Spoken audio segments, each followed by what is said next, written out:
Assalamualaikum warahmatullahi wabarakatuh. Selamat datang wahai sahabat yang dirahmati Allah. Yang sudah like dan subscribe saya ucapkan terima kasih, dan saya doakan semoga diberkahi keselamatan dunia dan akhirat. Di tepi Sungai Nil yang megah, terdapat sebuah kerajaan yang dipimpin oleh Fir'aun, seorang raja yang mengumumkan dirinya sebagai Tuhan.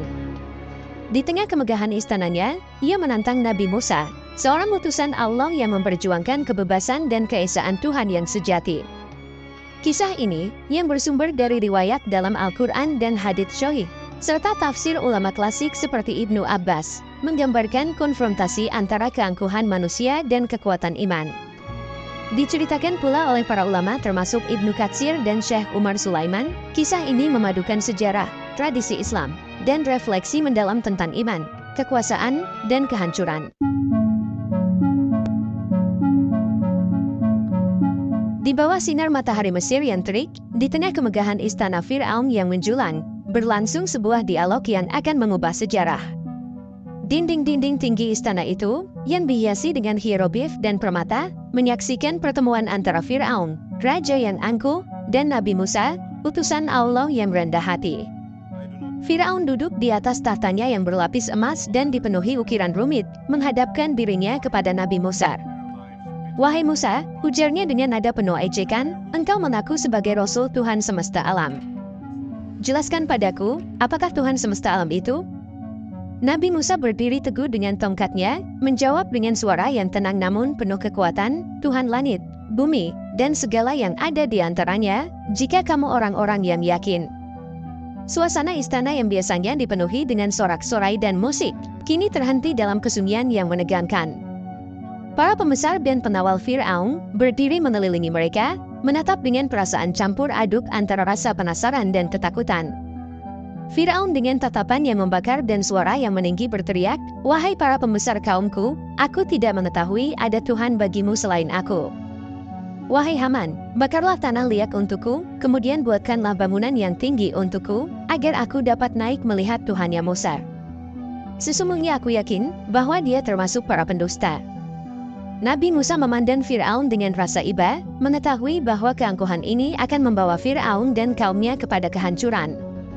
Namun sebagai utusan Allah, ia tetap sabar, menyerahkan semuanya pada kehendaknya, dan menyiapkan diri untuk tantangan yang akan datang. Di luar istana yang megah, Nabi Musa berjalan menyusuri tepian Sungai Nil, berpikir dalam tentang tugas berat yang diembannya. Langit Mesir yang luas di atasnya, menjadi saksi bisu atas renungan dalam hatinya. Nabi Musa berdoa, "Ya Tuhan kami, sesungguhnya Engkau telah memberi kepada Fir'aun dan pemuka-pemuka kaumnya perhiasan dan harta kekayaan dalam kehidupan dunia. Ya Tuhan kami, akibatnya mereka menyesatkan manusia dari jalan Engkau.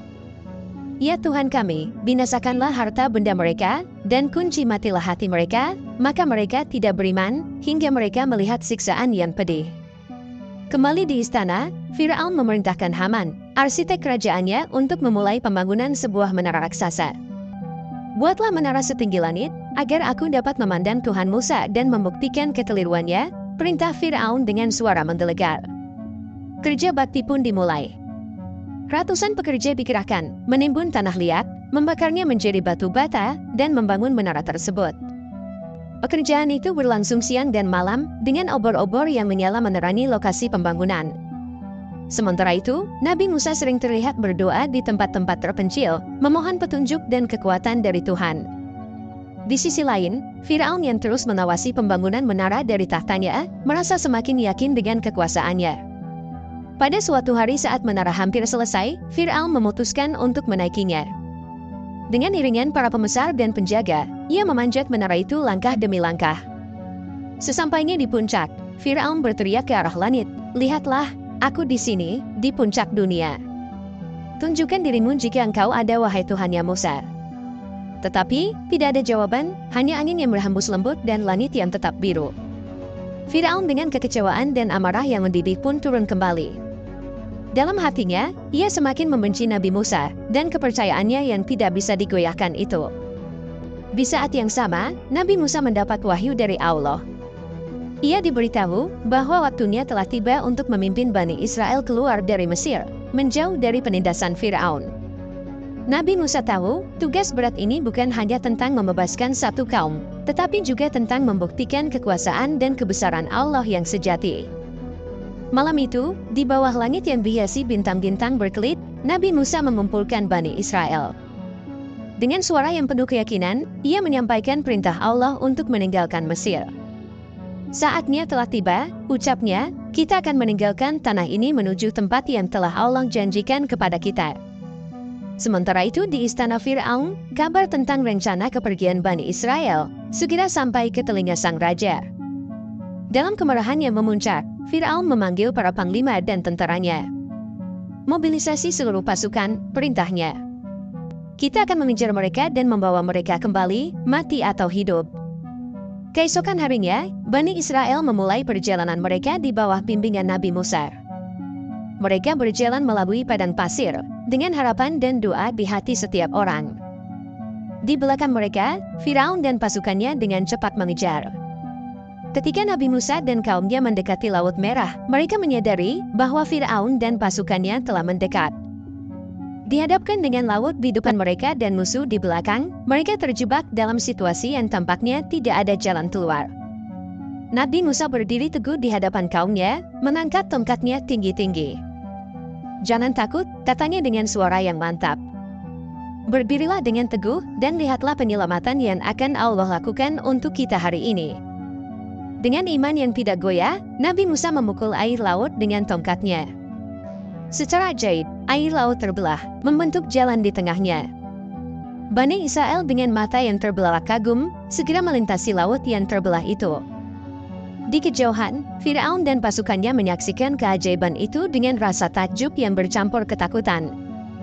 Namun dengan keangkuhan yang tidak kunjung pudar, Firaun memerintahkan pasukannya untuk terus mengejar, memasuki jalan di tengah laut yang telah terbelah. Ketika Firaun dan pasukannya memasuki jalan yang terbentuk di tengah laut, suasana tegang menyelimuti kedua belah pihak. Di dalam kereta perangnya, Firaun berdiri tegak, matanya menyala dengan tekad dan kemarahan. Pada saat yang sama, Malaikat Jibril datang dengan menunggangi kudanya. Malaikat Jibril mengiringi kuda Firaun untuk melanjutkan perjalanan dengan memasuki laut yang terbelah. Maka, kuda Malaikat Jibril bergerak di samping kuda Firaun dan memasuki jalan laut. Di luar kendali, kereta kuda Firaun berlari ke laut, diikuti oleh tentaranya yang mengira bahwa rajanya sedang memimpin perintah untuk mengejar Nabi Musa untuk menyeberangi lautan. Kita akan mengejar mereka, tidak ada yang bisa melarikan diri dari kekuasaan Firaun, teriaknya kepada pasukannya. Di sisi lain, Nabi Musa dan Bani Israel hampir mencapai sisi lain laut. Mereka berjalan dengan cepat, hati-hati melangkah di antara dinding-dinding air yang menjulang tinggi di sisi kiri dan kanan mereka. Seorang pemuda dari Bani Israel, dengan mata yang lebar penuh ketakutan bertanya kepada Nabi Musa, apakah mereka akan mengejar kita hingga ke sini wahai Nabi Allah? Nabi Musa dengan tenang menjawab, jangan takut, Allah bersama kita, Dia akan melindungi kita. Sementara itu, di tengah jalan laut, Firaun menyaksikan kaumnya yang bergerak dengan cepat. Namun, di dalam hatinya mulai tumbuh keraguan.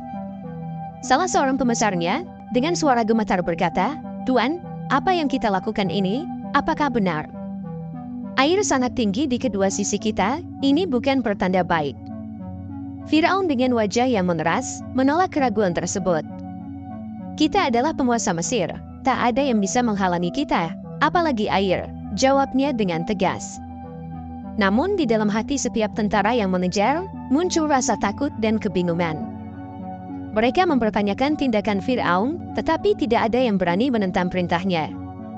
Di kejauhan, saat Bani Israel semakin dekat dengan tepi laut, suasana haru dan rasa syukur menyelimuti mereka. Mereka hampir mencapai keselamatan, sementara Firaun dan pasukannya terus mengejar dalam ketidakpastian dan keputusasaan. Saat Bani Israel mencapai sisi lain Laut Merah, mereka berbalik untuk menyaksikan apa yang terjadi pada Firaun dan pasukannya. Matahari menerangi adegan dramatis di tengah laut, di mana Firaun dan pasukannya terjebak dalam kebingungan dan kepanikan. Firaun yang kini menyadari bahwa ia berada dalam situasi yang tidak dapat dikendalikan, mulai merasakan ketakutan yang nyata. Kereta perangnya terhenti, kuda-kudanya gelisah. Di sekitarnya, pasukannya berusaha untuk kembali, tetapi sudah terlambat. Di saat yang sama, Nabi Musa di sisi lain laut, memukul air laut sekali lagi dengan tongkatnya. Air yang terbelah mulai bergemuruh, ombak menggelegar, mengisyaratkan akan kembali menyatu. Melihat ini, Firaun dalam momen kesadaran terakhirnya, mencoba untuk menyelamatkan diri dan pasukannya.